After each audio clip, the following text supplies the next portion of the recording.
Welcome to the live Cybersecurity Awareness Forum, the best part of your security week, as we like to call it. Brought to you by ClickArmor, the first interactive security awareness training, assessment, and engagement platform. This is session number 30, and today is October 18th, 2023. I'm Scott Wright, the Security Awareness Engagement Guy, and I'm joined by an amazing panel who Ryan will introduce in a moment. For those of you who haven't attended before, just a few housekeeping details before we start. We'd like to have attendees type into the chat where you're joining us from around the world. It's great to see a lot of international participation, and we have fun just calling people out in the world and seeing what the weather's like. So while you're doing that, I want to remind people that this session is actually recorded, and we do a bunch of different things with it. We take the transcription from the recording, then we make blog posts out of it. We have a quarterly CISO report that is really useful for people to take to their executives and show, these are the things that are hot in the world today, the world of cybersecurity awareness. So please do engage with our content and share it when you see it on LinkedIn or other social. So now I'm going to ask Ryan to introduce our panel for today. Well, thank you very much, Scott. Welcome, everyone. And you can introduce yourself, Ryan. Oh, okay. I'll do that at the end. I'm not important. But the people that are important are the four panelists joining us today. I will just introduce them as follows. Erin Gallagher, thank you for joining us, has been working in the security awareness field for 5 years. She has helped build programs for companies ranging from 1,200 employees to 500,000. Erin has a true passion for maintaining the human connection in all things security and awareness. Next up, we've got Elizabeth Opina. She is a security awareness professional currently working at GitHub. With over 5 years of experience in the space, she brings her background in nonprofit work now to tech companies to inspire and maintain strong security cultures amongst employees. So thank you for joining us. Next up, Beck McKeown is a chartered psychologist with 20 years of experience in researching and evaluating human performance in the defense and security sector. The knowledge and insights gained from this research give her a unique perspective on ways humans behave when working in complex, uncertain, and ambiguous environments, such as cybersecurity.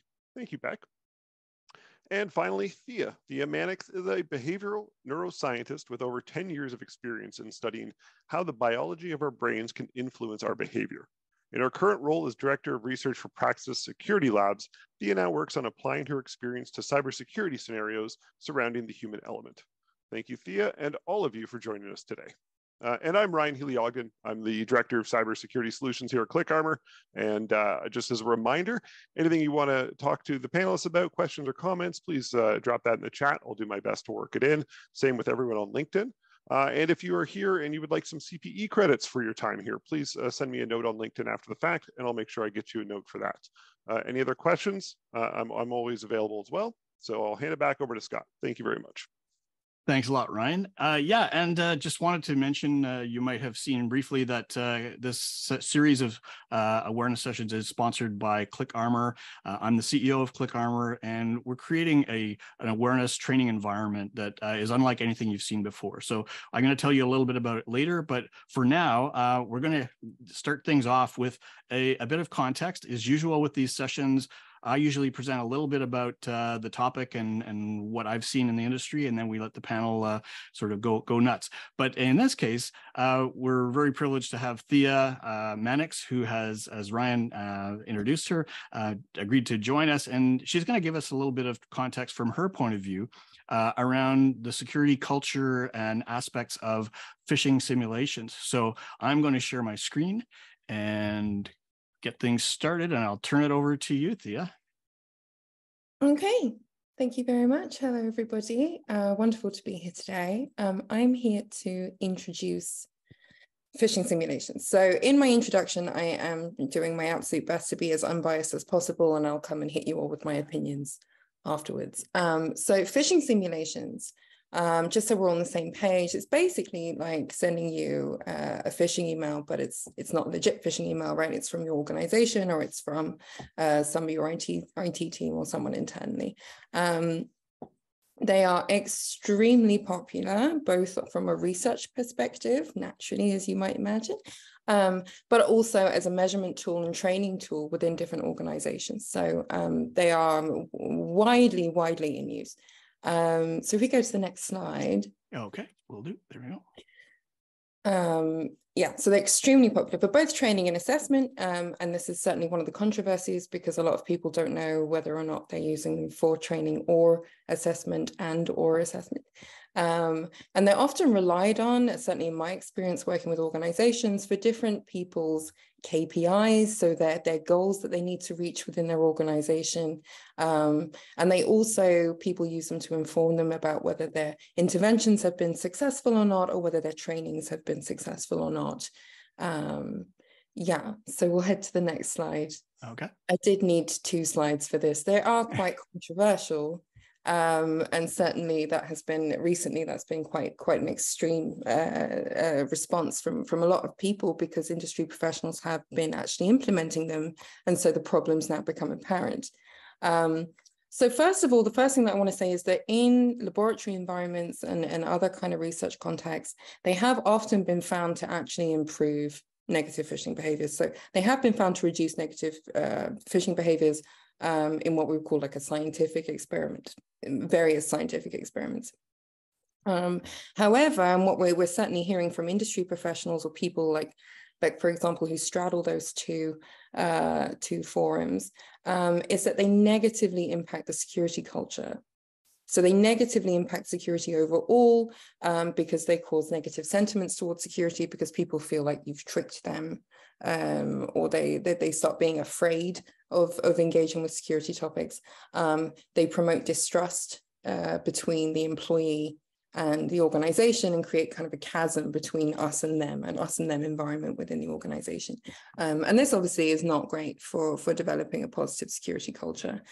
There are also questions, particularly from people like myself, around the value of the data that actually results from a phishing simulation assessment. So what's really important to understand is that people are extremely, even individually, pretty unpredictable.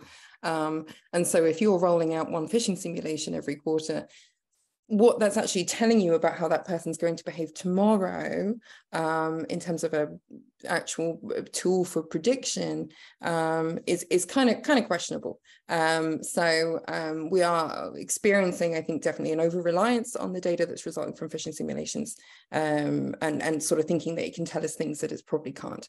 So this is another one of the controversial points. We can go to the next slide there. Yeah, so I've just said that makes data unreliable. Alternatively, one of the other arguments that exists, certainly within the research field, is that we are unfairly demonizing the phishing simulations because they are the tool, and actually what we're doing is not implementing them in a way that they should be implemented. So for example, a knife is a very useful tool. However, if I didn't know how to use it and I started waving it about everywhere, it would suddenly cause a lot of damage. Right. So that's the alternative argument at the minute, as I see it from a research perspective, is that maybe phishing simulations are really good, but we're not using them correctly. Maybe they should never, ever be used. And maybe they are the be all and end all of human factor metrics. And these seem to be kind of 3 major camps that are going on as I experience it. So yeah, this is that's kind of my introduction to phishing. Okay. Excellent. And I think those are all great points, things that I've experienced over 10, 15 years of teaching security awareness and running phishing simulations on a large scale as well. And I think one of the things that I'd add here, maybe just at the end, is it's quite possible and likely that organizations are either abusing or misusing them, as you said, not necessarily understanding the purpose, or having expectations about the data or the results that are maybe not realistic and that have been proven to be maybe not what you expect. So I really appreciate that, Thea. So any points that have been brought up in the chat at all on this, Ryan? I don't think so. So what I can do is open it up. I think what I'd like to ask is, Beck, if you're available, to maybe just make a comment on both phishing simulations and even on the broader aspects of security awareness and psychology before we jump into our sort of guided questions. Well, I really enjoyed that. So thank you very much, Thea. I think you've nicely encapsulated everything that I've heard about these sorts of things. And I think the points that leapt out at me that I've made a note of is the results, are they what we think they are just because somebody has or hasn't clicked on a link? So what would be the question that I would ask from that? Why did they do that? You don't know, because unless you go and ask them. And that also goes to Thea's point about you don't know what's going on with the human at the time. A lot of things can happen on a Friday afternoon when you're halfway out the door for your Christmas break, and you're not fully concentrating on work. So, you know, it might be that the rest of the 364 days of the year you've been spot on. So I totally sort of see where that comes from. The poor implementation thing made me smile a little bit, because prior to my career in cybersecurity, I worked in lots of other industries, and it reminds me of poor implementation of psychometric testing for recruitment and things like that. And I think the same thing applies with phishing simulations, is that there's a lot of science behind these things, and I think people don't necessarily appreciate the science behind the tool that they're using and the subtle nuances that involves. So it's about using the right tool in the wrong way. You know, I've got the knife, like Thea said, yeah, it's great for eating with, but you don't want to be waving it around. It's like me using a spanner to whack a nail into a wall, because I'm not great at DIY.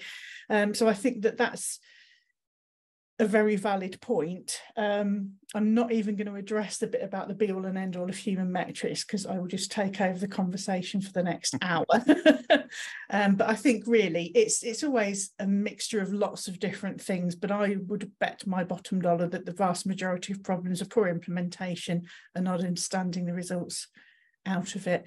And through those nuances there, you have the upsetting people, treating them like they're stupid. We talk about zero trust in terms of permissions, but actually what you're demonstrating is zero trust in terms of your employees as well. And that doesn't make anybody feel great. Absolutely. Erin or Elizabeth? I have a lot of thoughts on phishing simulations. Let's just start. Go nuts. I think people use them poorly. I always compare it to people having this conversation that you've probably seen people give a really good presentation with a PowerPoint, and the PowerPoint was a complete uplifter to the presentation. It just took it to the next level. And then you've seen people use PowerPoint presentations that were an absolute detractor from the actual presentation, and it only led to being a distraction instead of you hearing what they actually had to say. Phishing simulations should never be the be all end all of what an awareness program is. Like Teresa's saying, it is an easy option to say that you have awareness training, you're doing something, you have metrics to prove you're doing something, but there's no substitute for a person to be in there, because the worst part of phishing simulations, when people are doing them incorrectly, is we're not following through with people. And if you're going to try to create a culture of trust, you can't just deceive people and then not give any sort of explanation to follow it up. So I'm sure I'll answer more of that in the questions, but that's my initial thought on it. Elizabeth? I have nothing to add. Everyone covered all the points. Okay, that's awesome. Cool. So I'm going to take us to the next step. One thing I'm going to just type in the chat right now is we are actually doing we're attempting to do an unbiased survey of opinions within the industry of phishing simulations. So I'm just going to see if I can do this. I can't type and talk at the same time. So I've put in the chat a URL where you can go and enter your ideas around phishing simulations. It's clickarmor.ca/sim23.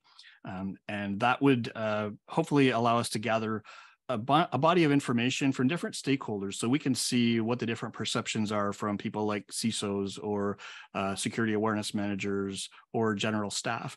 and maybe categorize it by size of organization and other things. So we'll be discussing the results of that survey in a future forum. So really appreciate if anybody can actually put their ideas in there. And next, I'm going to take us into a poll. So we usually do 3 polls during one of these sessions. And in this case, I'm going to launch it. And I think I have it so that the panelists can actually participate. But there is a caveat in this first question.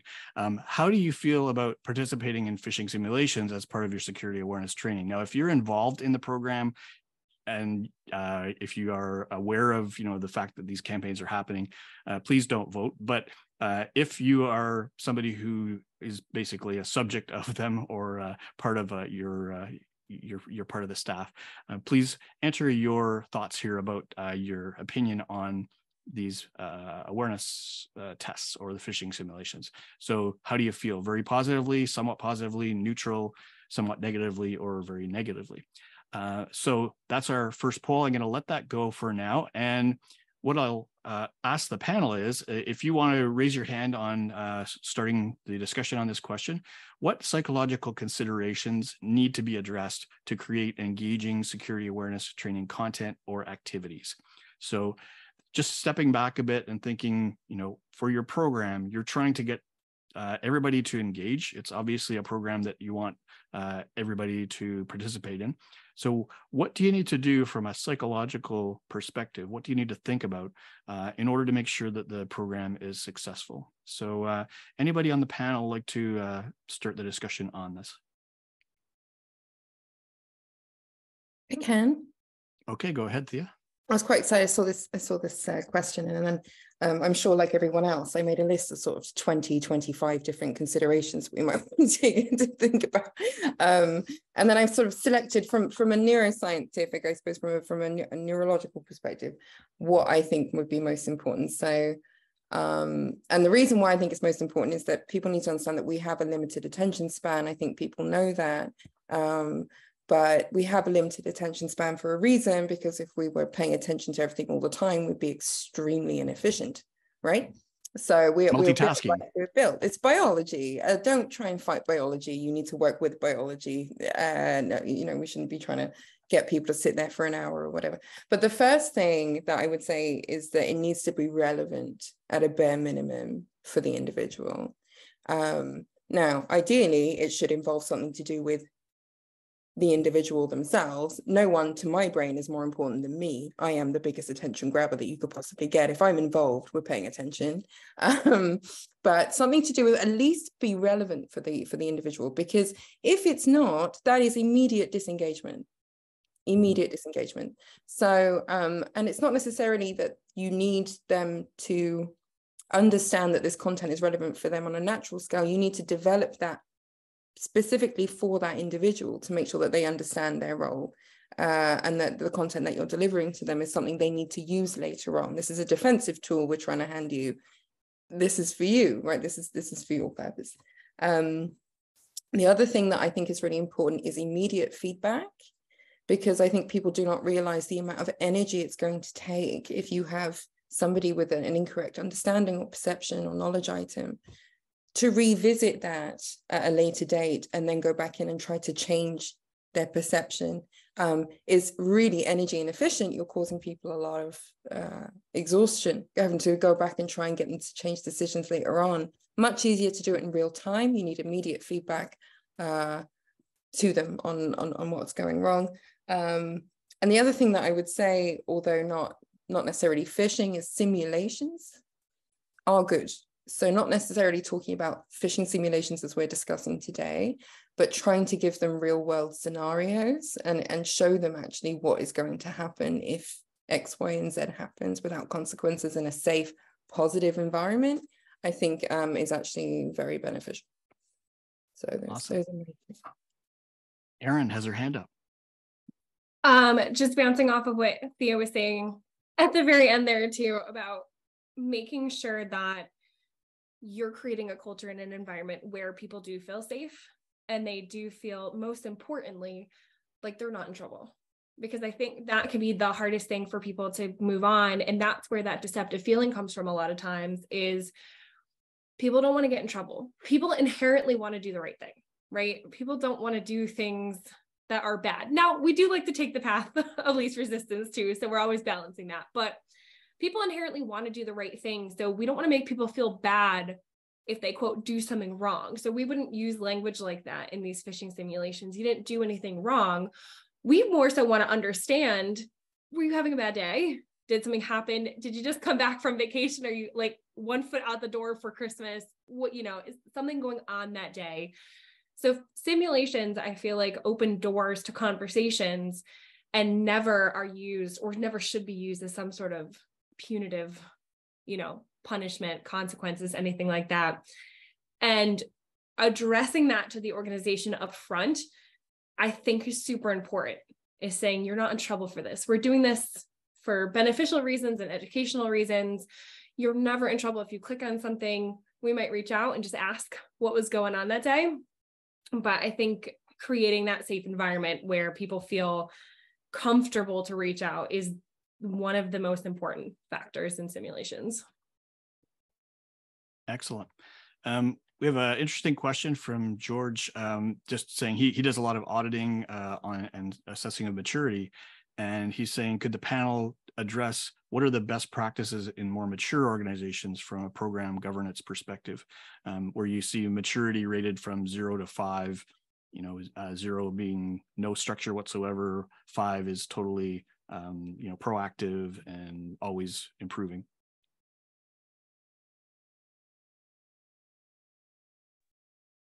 I'll throw my hat in the ring here.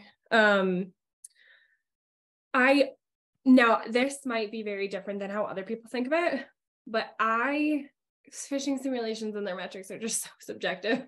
It's so hard to pinpoint what's consistent and what's not, because there's just so many different variables that are thrown into this equation that it's hard to track down. And huge reason I don't think we should ever heavily rely on phishing metrics in the first place. They're just too many uncontrollable factors. But what I do think is important, and Thea, I think you said this too, is making sure that it's relevant. And I don't know if your simulations necessarily change along with the maturity. Hear me out. I use real attacks that have been targeted at my organizations to do phishing simulations, or I have in the past. For those of you who have heard me before, we don't do phishing simulations where I work right now. But previously, I'd only use real attacks to continue that relevancy. But I think that naturally progresses with your program, because you are constantly going to be seeing new and different attacks, which means that it's going to be changing, maybe not in difficulty level, but in what you're teaching your employees. So as the threats continue to change, your program and simulations have to continue to change too. So a little bit of a different take on it, I think. Yeah, and I think there's a follow-up question there. You know, George said, if you don't use phishing metrics, because, you know, you guys don't do that, what do you do, you know, to measure the success of a security awareness program? And I mean, I know I've got my list, but I'd love to hear from you guys and how you would kind of address that. And Beck, I also saw your hand up previous. If you wanted to add to something, the floor is yours. So I'll say too, I am trying to get phishing simulations in my organization right now. And actually this week for Security Awareness Month, we are having a to fish or not to fish debate where we are going to let our audience members vote on how they feel about simulations at the end. This program in the organization I work for is new as of me being here, which was 6 months ago. So our measurements right now focus on engagement. And I have to say, I'm fortunate to work for an organization that doesn't rely heavily on needing very static numbers all the time. I have this amount of people doing this at this time. We're measuring things like, are more people reaching out to the security team over time? Are more people reporting incidents to us? Are more people asking questions to our team? Do we see the overall engagement with the security team? Not just me as the security awareness person. Are people more comfortable? Are people joining our Slack channels to ask questions? Are we seeing an influx of stuff like that? And then we also are trying to grab real phishing numbers too, to see where our high risk groups sit. So if we're taking the data that comes in from attacks that are blocked by our technology, well, we'll compare that to our active employee list and do an analysis to see what areas, what functions they're in the organization, what seniority level they're at. So there are metrics behind there, but then those lead to subjective conversations to understand what can we do as a security team to help you improve. So it's my program right now is not a metric heavy program. Mine is very much engagement and communication based. Yeah, that would be my first challenge. Why do we need metrics to measure a program success? And can I just chip in here? Go ahead, Beck. This is really tickling me at the minute. I have done a lot of work with training evaluation. There are generally 4 different measures that you use, and it starts off with where you engage with it. It's what we call the happy sheet, you know, the little faces on. Did you like the mints that you had in your lunch break? All that sort of stuff. So that just, if you're engaged with it, useful to a certain extent, because if you're not engaged, you're not learning. The second level is knowledge-based. So can you be tested on the knowledge that you've gained and answer some questions rightly and do your test, and that's fine. And then it gets really a little bit more difficult, because actually, how do you measure behaviour change? It's really difficult because it also doesn't happen immediately after you've taken the training course. That phishing thing could be months down the line, and this applies to any sort of training really. And then how does that affect the company in terms of the amount of people who have changed their behaviour? So those 4 things are the general sort of way that people measure training. However, the university that I used to work for is working on getting rid of that, because actually what they feel is more important is to measure the impact.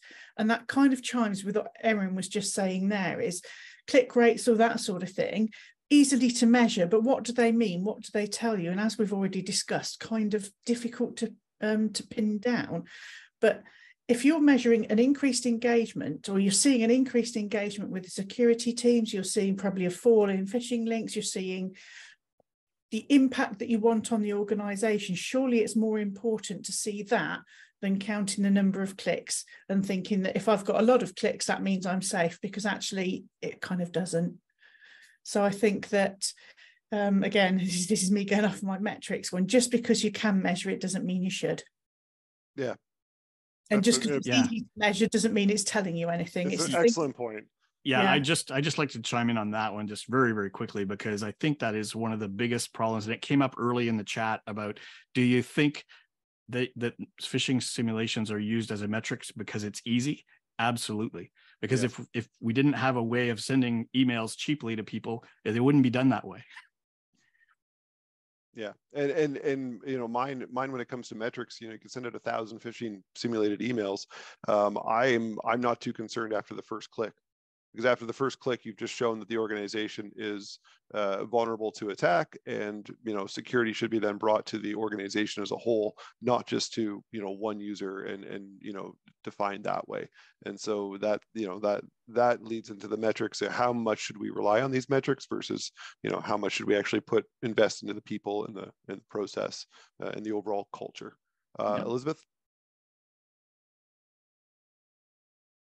Yeah, sure. So, and also wanted to apologize in advance if you hear snoring. My dog is in my lap and she snores very loudly. But I wanted to first say, she's here as always.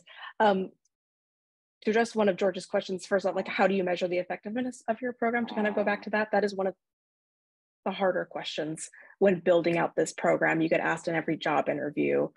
Like when you start the job too, your manager is going to ask you about that. Like, well, how do we want to determine the effectiveness?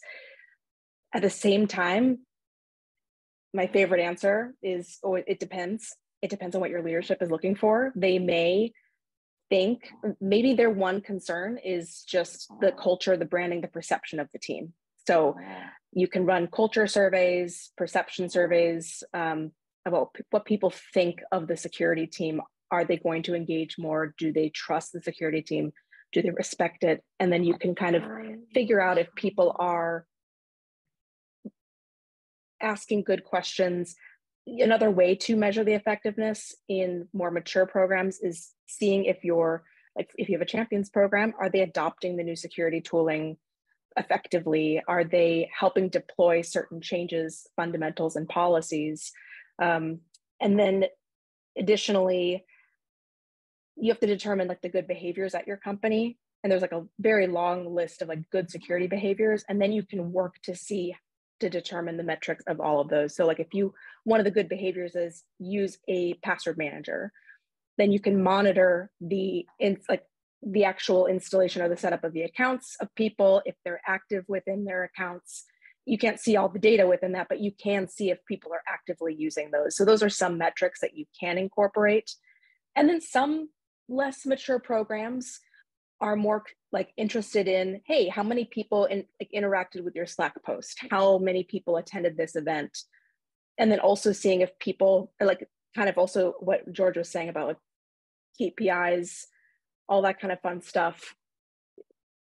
Again, depends on the strategic program, like the program initiatives of the department as well.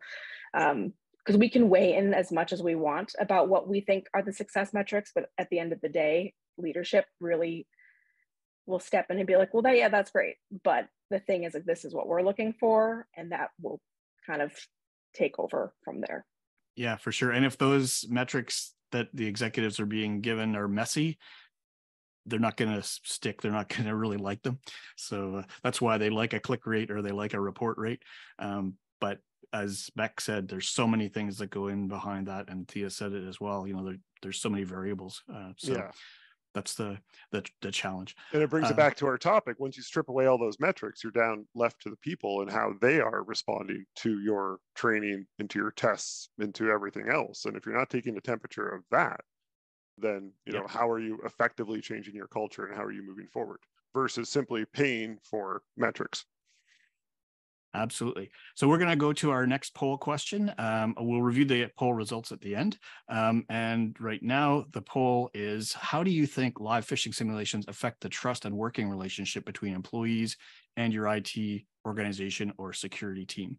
And so the possible answers are very positively, somewhat positively, neutral, somewhat negatively, or very negatively.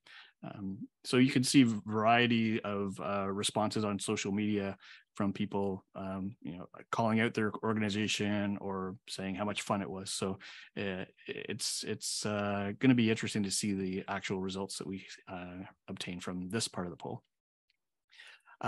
So just before I go to our next question, I just wanted to say a word about ClickArmor.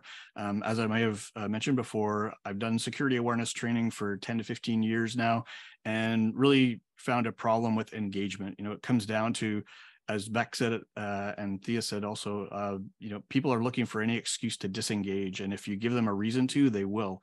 And that's what I found in years of teaching security awareness. So we created this platform to be highly engaging, and it uses gamification, it uses psychological drivers. And we're going to talk about that in a future CSAF at some point. But really, it's all about trying to get the best engagement for the least amount of effort and time, because security awareness managers aren't necessarily teachers. They don't want to be doing that the entire time. So I think you've got other things to do. If you'd like to learn more about ClickArmor and how we can help, you can have a free consultation with Ryan or myself, and look forward to chatting with you to help build a better security awareness training program. So second open question for the panel is, how can we avoid triggering undesirable emotions that cause unexpected actions by employees during phishing simulations? Just to give you an example, I've had cases where people have posted on social media about, you know, how upset they were that they were targeted in a certain way, or sometimes it's just people seeing something like, oh my God, this could be very bad for the organization. I better go tell the top level of management. And lo and behold, the top level of management didn't know that that particular exercise was being run, and it confused them and alarmed them. So you get a lot of wasted productivity sometimes when people are reacting unexpectedly. So that's my little pitch on that. And or when people famously will pick up the phone under impersonation emails too. They'll pick up the phone and they'll call the brand, or you know, that is impersonating, like Amex, etc. So there's all these different kind of reactions that happen that I think a lot of people are separated from when they're just looking again at click rates and metrics. I believe Erin had her hand up first, then Thea, then Elizabeth. So I have two different things that I think contribute really heavily to making sure that we're not triggering any of these undesirable kind of emotions. And the first one is transparency and empathy. So making sure that you tell everybody in the first place, we're doing phishing simulations. Absolutely. Here's why we're doing simulations, and giving an honest, open, and empathetic explanation to it, and understanding that we understand that you might feel this is deceptive in some ways. That's never our intent. We only want to put this forward as something that can be beneficial for everybody. But the second thing is, it needs to be done ethically. And Scott, you just sparked that in my thought process, that you're right. There are so many times, and we just had this come up in conversation about trying to bring in phishing simulations, not doing things that cross that ethical line. And that could be different for every single organization. But, one of the example that was just brought up in conversation was never sending out one that is, rewarding or encouraging positive behavior in an email and saying, you've done so well, we're rewarding you with swag, click this link here for, swag from the Fastly store. That crosses an ethical line. Yeah. You will not come back from that. You will never build trust if you don't do this ethically and responsibly. Yeah, it's what I call a letdown email, right? You build them up and then you let them down. Sorry, what a mean thing to do. That's just mean to do that. Don't approach this being mean. Who's next? Yeah. So in a similar vein, it is all about communication. And it's not just also about, the fact that you tell people we're running phishing simulations. Why do we run phishing simulations? This is why it's here to help you understand what this looks like in a real world scenario. So there's also a narrative which is like, we're running phishing simulations for the organization. We must protect the organization, without discussing people as if they're a part of the organization. No, we're also here to protect you from falling victim to being, sort of a way into the organization, a way to attack the organization. So I think just expressing that. Now, the way that you express that, what I would like to point out, I imagine is going to be very, very different depending on the type of organizational culture that you are currently in. And I do think that if you are in a very toxic organizational culture, which frankly, security professionals have no control over really in and of themselves, running these simulations without telling anybody is going to essentially put gasoline on that fire. You can do some really serious damage if you're not using these in the correct environment and using the correct framing. So it is all about communication. Some people will still get upset, but again, I would also like to say, are we so scared of upsetting employees that we don't run phishing simulations, even though in reality, this is what they're getting attacked with all the time? We also can't baby people. And we can't say, well, we don't want you to feel hurt or whatever, but suddenly you've clicked on something and we don't exist anymore as an organization. People do also have to take responsibility and understand that they are at risk. I think that's why Erin's point is so important. You let people know, be transparent up front. Just don't tell them when it's going to be. Tell them, it's not going to be punitive. It's, there's a lot of psychological things you can convey to them about it ahead of time. And then you can still, in a fair way, give them some challenging tests. I Elizabeth would just quit. Sorry. Just throw in on that point too, that if anybody here is in the position that I'm in, that you work for an organization that doesn't do this, but it's something you want to do, take it as a blessing right now, because you have the opportunity to start to build that positive culture around this before you throw it on people. You can have a listening ear, you can hear people out and put maybe some of their concerns at ease before you just go ahead and do it. So if you're like me, I'm given an opportunity to help put this in the most positive light possible before it gets started. Sorry for interrupting. No worries. Elizabeth? Sure. So to give some super practical advice here in terms of avoiding those undesirable emotions, is you also need to determine the process behind when you phish. So at my last company, I always made sure to run it by leadership, like all of the actual planned campaigns, run it by legal. You need to run your campaigns by legal. I've also used tools in which you can hire managed services to kind of create all these and run it in the background. And I've seen people discuss in like the security awareness community being like, oh, I never have to worry, they take care of it. You can't. You have to, at least you need to see it with your own eyes because you're the one working at the company. To everyone's point here is like, it depends on the company culture as well. It seems like a common sense to say this, but just be aware of world events, the company climate. If you're going through layoffs, do not talk about anything HR. Like you will lose your job. Like you have to keep all these things into consideration. I also make sure to touch upon like the trust and the security sentiment toward the company and like job safety, that kind of stuff. And then to Erin's point about transparency, at my current company, we're big on documentation. So people appreciate knowing the why, maybe share the results during Security Awareness Month of like the most effective campaign that you had at the company.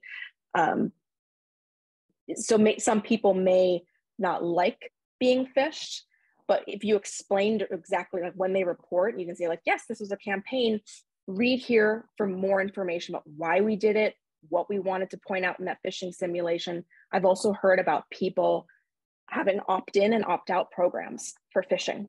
And then you can kind of like go through different levels of like, actually, I think this is fun and I want to improve my security skills. Give people the opportunity to opt in to increasing their security knowledge. They're like, yeah, send me the hardest ones every week. Like, I want this. And there's a lot of tools that can help you do that.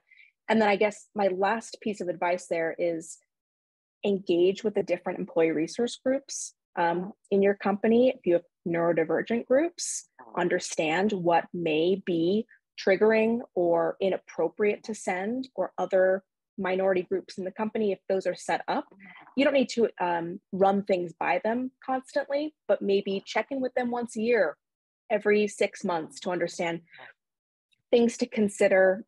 Also come with information on your end of like, well, we are seeing this from our threat intel team, our threat hunting team, incident response. This is what we're seeing. Is this appropriate? Like, we understand that this may upset some people, but coming from the security perspective, we're seeing this real. Like, these people, everyone at the company are receiving these targeted campaigns, and open up that dialogue. Make sure people understand that the security team is approachable. They're listening to feedback, but they also have answers for why they do things. Yeah, you don't have to keep people in the dark, right? Bringing them into the light, letting them know why and why this is happening, what it means to them in the organization will give them, a more comfortable space to then participate in these exercises if that's the way you want to do it. The opt-out is a brilliant one as well. And as teachers, like if we are enacting security awareness and passing it down, we are the teachers. And as teachers, when we teach many other things, we always consider the type of learner and our audience. And I think when it comes down to phishing simulations, we stop and we don't think about our audience and we don't think about the different learning types. And Elizabeth, to your point about opt-out, it would be absolutely brilliant. There are people that suffer with, from different, mental health conditions and may not just respond positively at all to being tricked or tested by their employer. They should have the ability to opt out. Your security team should be aware of all your different learning types and all your different people types to be able to make those kind of decisions, that one type of training is not for all. And that when it comes down to the simulations, I think that would be more important than ever, that we identify and understand these differences, so we can, again, create a security culture of inclusion, and not be just driving people apart with tests and results and numbers. And I've had a great chat with Julie in the chat there about friction when it comes down to it, and I completely disagree. A space for learning should be calm, and we shouldn't be putting people through those emotions in order to make change. But everyone will have a different opinion, and that's the brilliance of this forum. So thanks for sharing all of that. Thanks, Ryan, and thanks to all the panel. Last poll question for everybody to participate in is, what are the most important psychological factors in creating optimal phishing simulation campaigns? This is an interesting, different kind of perspective on it. You know, what do you think are the important psychological factors? The consent or participation of users, the content or theme of the simulations, the frequency of the simulations, the feedback or consequences of the simulations. Those are all different dimensions, really. And I think this is a multiple choice question. You can choose as many of them as you want. So we may get a lot of high scores on it. But it's an interesting question to hear people's thoughts on. So the last question for the panel is, how can you create a positive and collaborative relationship between employees and the IT security team? You know, we talked a little bit about being sensitive to the mental health issues and other areas. What kinds of things can we do to just generally create a more collaborative relationship? I'd like to answer this one. Yes. I think the one thing that I definitely want to highlight here that I see regularly in my day-to-day work is that you have an IT team that is being deemed, they're almost like an us and them. And I constantly see these organizational silos. So you kind of have, you've got your policymakers are living over here, you've got your IT professionals over here. In some cases, you've got your single CISO sitting over here in the basement somewhere, and then you've got everyone else in the organization who are trying to protect. And these people are not communicating with each other. So I think it's not just about the IT team and the employees, it's also about the IT team and other departments. If you can get better collaboration between, for example, your IT department, your human resources, who are absolutely key to everything that you're doing with your human behaviors, that is going to improve perceptions of the IT department, because you have more cohesion within the organization. So I think the one thing is to make sure that your IT department, particularly your security segments, are not siloed off somewhere, and that you haven't got a there's us and then there's our security team kind of vibe going on within your organization. Yeah, I'd just like to build on that a little bit, because I think you're absolutely right there. And this conversation I was having with somebody last week, a lot of companies do an awful lot of research into what their customer wants, the UX side of things. You could do that internally. And actually, that is a great way of bringing different silos together. Is if you're going to plan something like this, why not involve people in the planning of it? You know, different groups. What do you mean? What does cybersecurity mean to you? Because everybody's going to have a different take on it. It's going to be different levels of priority in their list.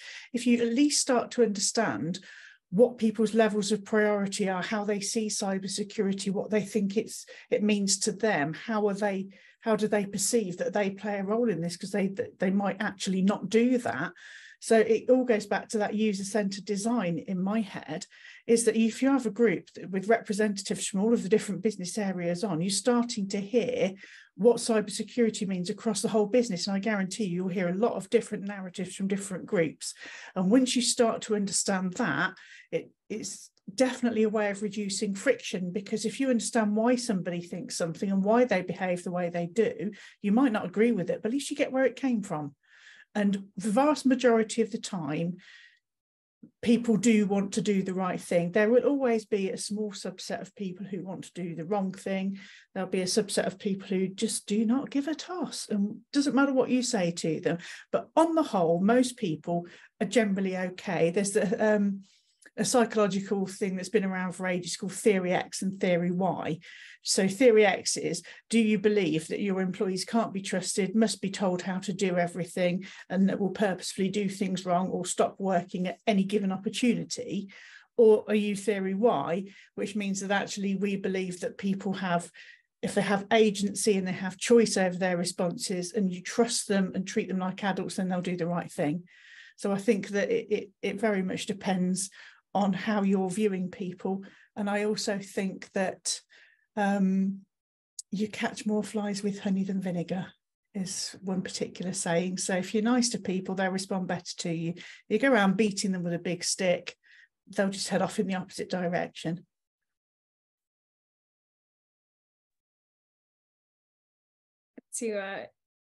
Oh, Scott, you're muted. I was muted, yes, of course. trying to do things in the background. Excellent points, Beck. Really appreciate it. Sorry, Erin, did you have a comment on that? I was just gonna play off of what Beck was just saying, that you need to treat everybody as an individual. We can't, and this goes for beyond phishing too, in any awareness program. Every function, every person is going to view our content, our messaging, our simulations differently.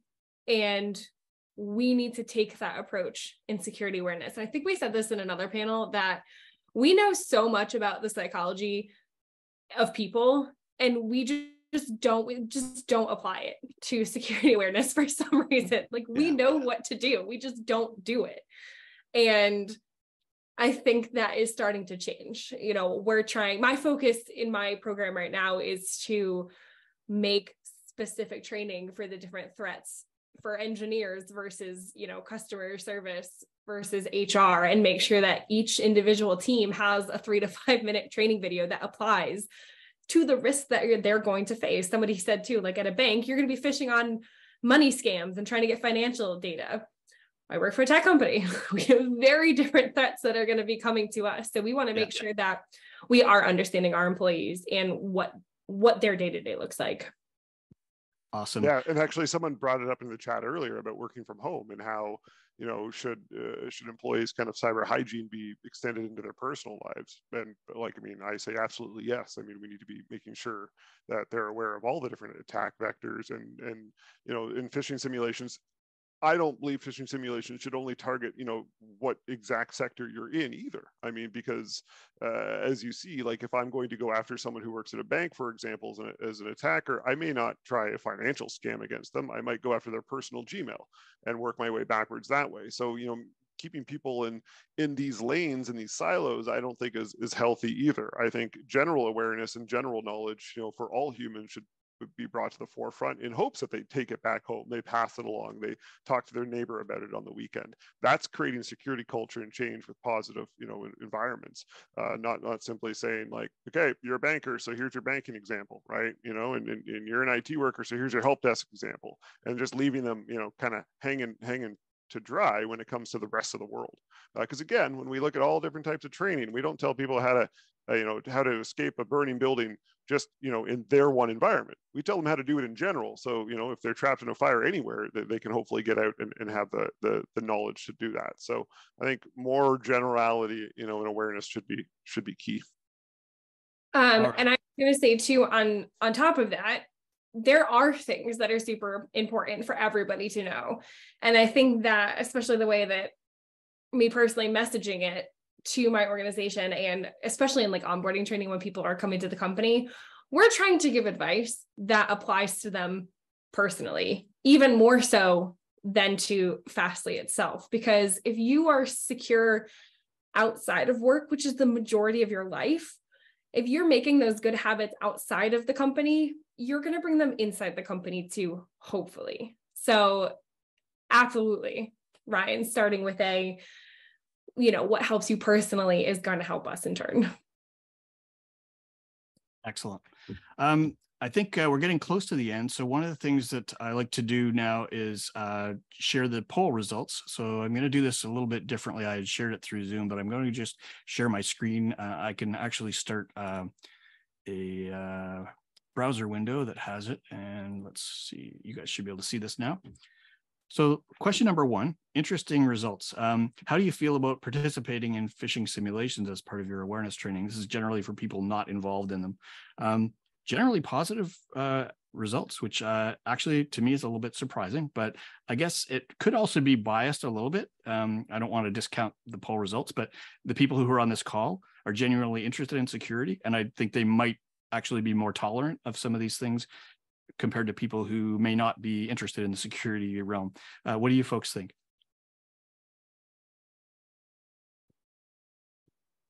I mean, I think we understand the reasons behind why people run phishing simulations, perhaps, and we understand that they're not trying to trick us because they want to laugh at how stupid we are. If they do understand that, yeah. Yeah, maybe we all just had positive experiences of it and nobody's been too, or, you know, somebody does view it negatively. Yeah, I guess the experience is a rubbish one. Great idea, Beck. I think the idea is that you could have a lot of good results and maybe one or two really, really bad results, and it could be very damaging to the organization. Question number 2 was, how do you think live phishing simulations affect the trust and working relationship between employees and your IT organization or security team? It looks kind of neutral, a little bit positive. So again, people are tolerant and understand, as you said, the motivations between it or around it. And then thirdly, what are the most important psychological factors in creating optimal phishing simulation campaigns?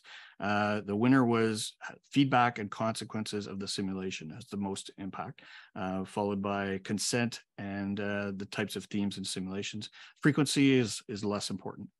So those are great results. Thanks very much to everybody who participated. Anybody has any final comments on the poll results? Happy to have you share them. I'm going to just pull up our slides one more time. So I'd just like to ask if anybody has any particular takeaways from this session today. What we look for is, what are the key insights that you might have learned about how to work with executives or how to educate executives. Secondly, insights for the implementers, the security awareness managers on the front line, and then for individuals if that's applicable.